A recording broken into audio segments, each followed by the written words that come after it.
Hey, how you all doing? I'm Gary Arnold from TSRgrow, and I want to talk to you a little bit about good manufacturing practices.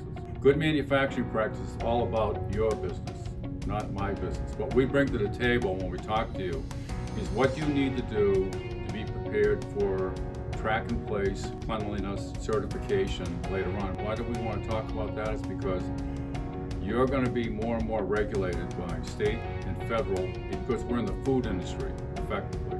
We're going to have more food regulations, and we're going to have more pharmaceutical and chemical regulations. Those all go towards what is called good manufacturing practices.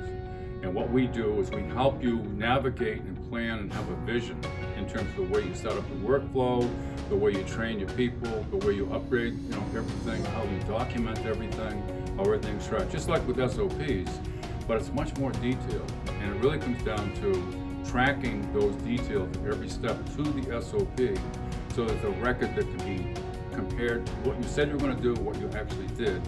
If there were any deviations, you document those deviations, you put a corrective action in, so that's all part of a record.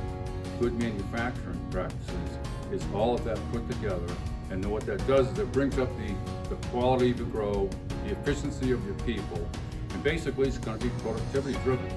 So you're going to be saving money at the same time and having the highest quality product. So think about GMP. It should be in your vision too.